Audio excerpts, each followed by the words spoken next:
दोस्तों, मानसिक धर्म के दौरान कौन से कार्य नहीं करने चाहिए। दोस्तों, एक बार माता लक्ष्मी और भगवान विष्णु क्षीर सागर में शेष नाग की शैया पर विश्राम कर रहे होते हैं। तभी लक्ष्मी भगवान विष्णु से पूछती है, हे प्रभु, आज मेरे मन में एक शंका उत्पन्न हो रही है। केवल आप ही मेरे इस शंका का समाधान कर सकते हैं। भगवान विष्णु कहते हैं, हे प्रिय, तुम्हारे मन में जो भी शंका हो निसंकोच होकर पूछो, मैं तुम्हारी सभी शंकाओं का समाधान अवश्य करूंगा। देवी लक्ष्मी कहती है, हे प्रभु, किस श्राप के कारण स्त्रियों को मानसिक धर्म की पीड़ा सहन करनी पड़ती है।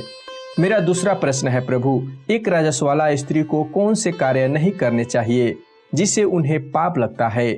भगवान विष्णु कहते हैं, हे देवी, आज तुमने मानव जाति के कल्याण के लिए बहुत ही उत्तम प्रश्न किया है। तुम्हारे इन सभी प्रश्नों का उत्तर देव शर्मा की इस प्राचीन कथा से प्राप्त हो जाएगा।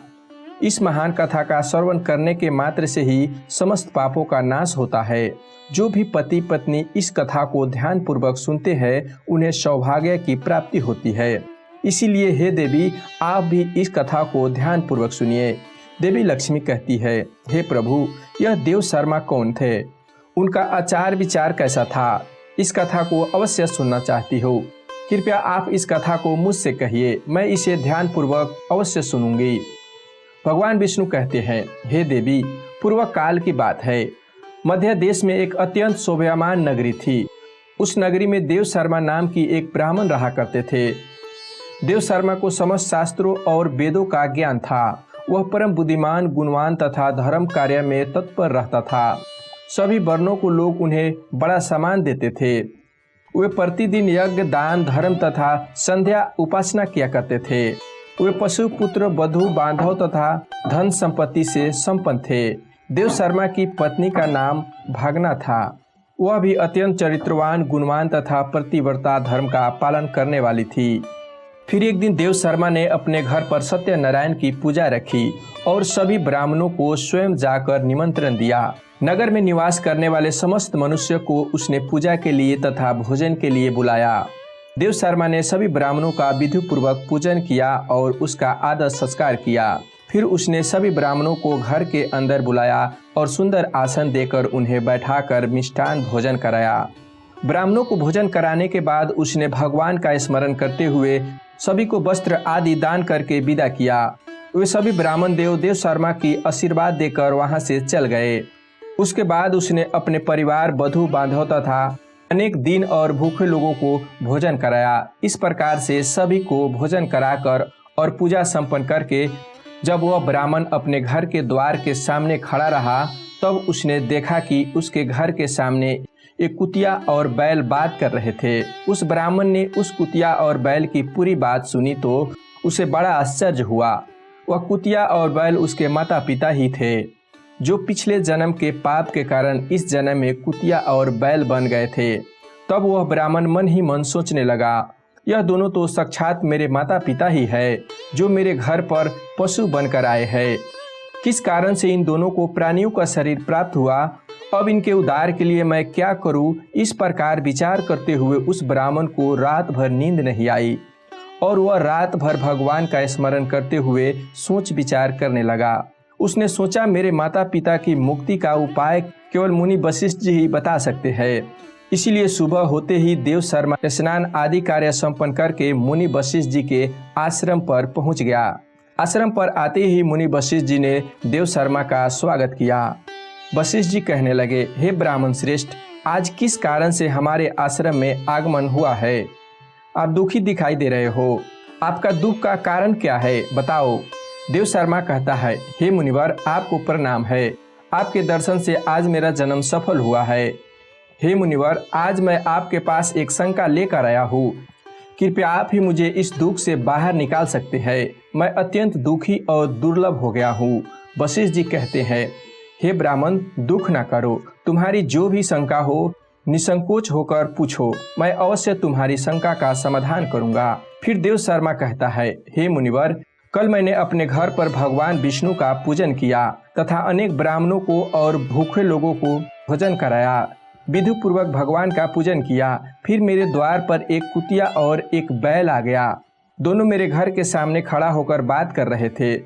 सबसे पहले कुतिया उस बैल से इस प्रकार से कहने लगी, हे स्वामी, आज जो घटना घटी उसे सुनिए। हमारे पुत्र के घर में ब्राह्मणों के भोजन के लिए दूध रखा था। एक सांप ने उस दूध के बर्तन में अपना विष उगाल दिया था, जिसे देखकर मुझे बड़ी चिंता होने लगी। उसी दूध से भोजन बनाने वाला था। अगर सभी लोग उस दूध को खा लेते तो उसकी मृत्यु हो जाती। इसीलिए मैंने उस बर्तन में से सारा के सारा दूध पी लिया। जब बहू की दृष्टि मुझ पर पड़ी तो उसने मुझे बहुत पीटा, जिससे मेरा अंग भंग हो गया। मुझे बहुत पीड़ा हो रही है। इसी कारण से मैं लड़खड़ाते हुए चल रही हूँ। मुझे यह पीड़ा सहन नहीं हो रही है। कुतिया की बात सुनकर वह बैल बहुत दुखी हुआ और वह खुद का वृत्तांत सुनाने लगा। हे प्रिय, अब मैं तुम्हें मेरे दुख का कारण सुनाता हूँ। मैं पूर्व जन्म में इस ब्राह्मण का पिता था। आज इस ब्राह्मण ने सभी लोगों को भोजन कराया, किंतु इसे मेरे सामने घास तक नहीं डाली और न ही मुझे जल पिलाया। इसी कारण से मैं बहुत दुखी हो गया हूँ। फिर देव शर्मा कहने लगा, इस प्रकार से अपने माता पिता को कुतिया और बैल के रूप में ऐसा बोलते हुए देखकर मुझे बड़ा दुख हो रहा है। मुझे रात भर नींद नहीं आ रही है। हर क्षण मुझे चिंता सता रही है। मैंने कभी कोई पाप नहीं किया है, हमेशा धर्म की कार्य किए हैं, फिर भी मेरे माता पिता को ऐसे कष्ट झेलने पड़ रहे हैं। इसी कारण से आज मैं आपके पास आया हूँ। कृपया आप अपनी योग्य शक्ति से पता करके मुझे बताइए कि किस कारण से मेरे माता पिता को ऐसी दुर्दशा हुई है और उनकी मुक्ति के लिए मुझे कौन सा कर्म करना चाहिए।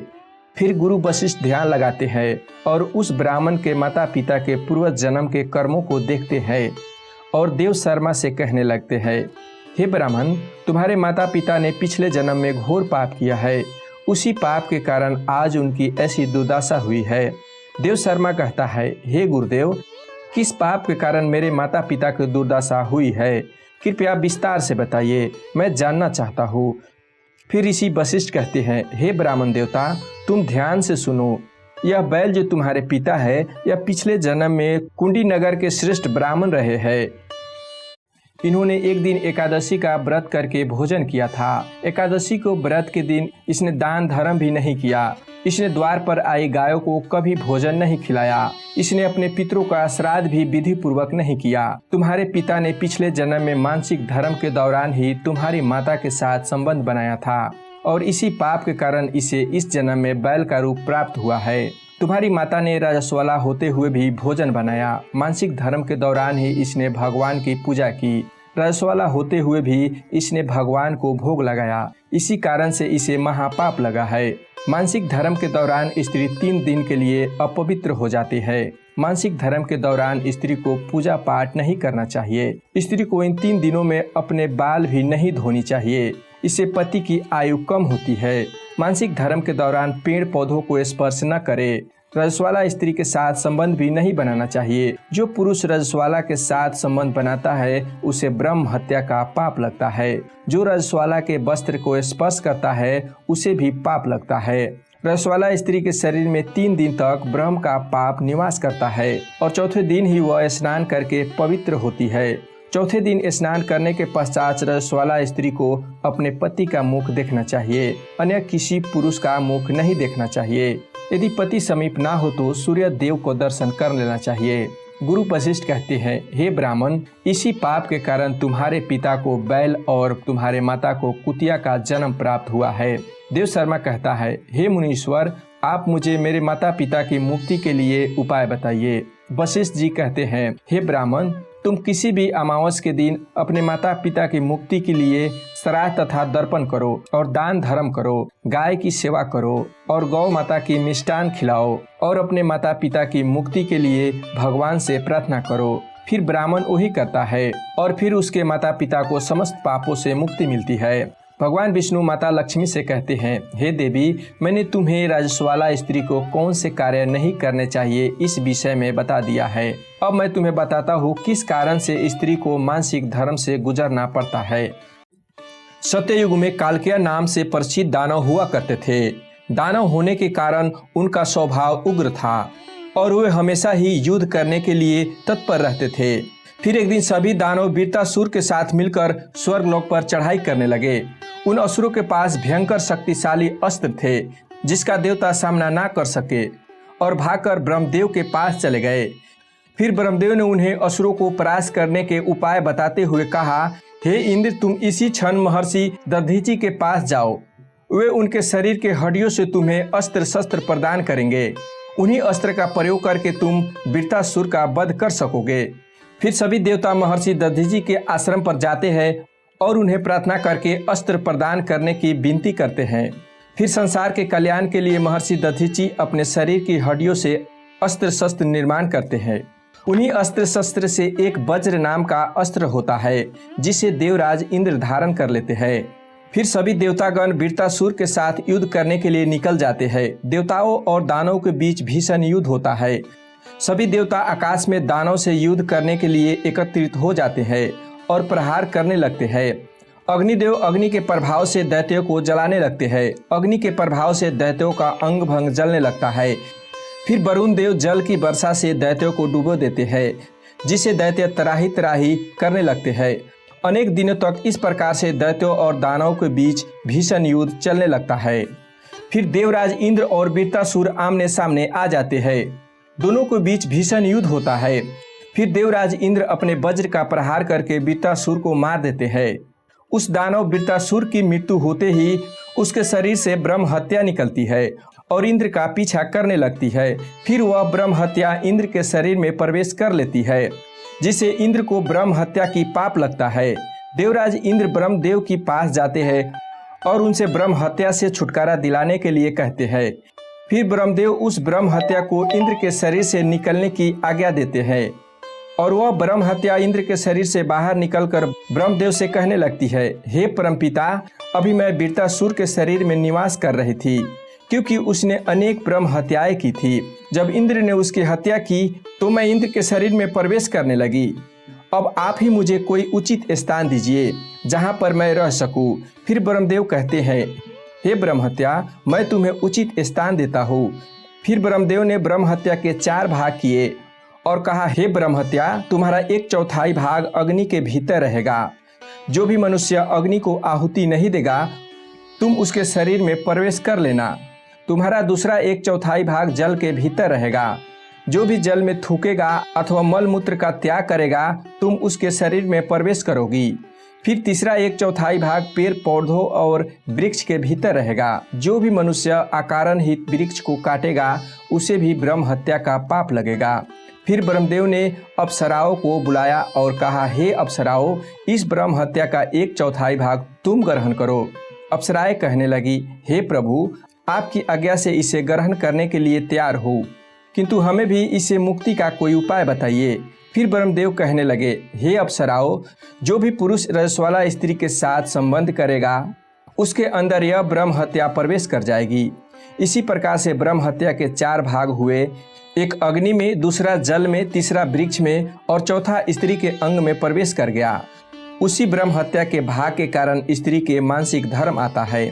जो भी पुरुष मानसिक धर्म के दौरान स्त्री को स्पर्श करता है अथवा उनके साथ संबंध बनाता है, उसे ब्रह्म हत्या का पाप लगता है। भगवान विष्णु कहता है, हे देवी, इसी प्रकार से मैंने आपको स्त्री को रजस्वाला होने की पीछे की कथा और रजस्वाला स्त्री को कौन से कार्य नहीं करना चाहिए आदि के विषय में बता दिया है। हे प्रभु, आज आपने मुझे बहुत ही महत्वपूर्ण ज्ञान दिया है। मैं भी आपको वचन देता हूँ, जो भी स्त्री मानसिक धर्म के दौरान पूजा पाठ करेगी, पति के साथ संबंध बनाएगी, उसके घर में मैं प्रवेश नहीं करूँगी। तो दोस्तों, आज के लिए बस इतना ही। वीडियो अच्छा लगा होगा तो वीडियो को लाइक और चैनल को सब्सक्राइब करना ना भूलिएगा।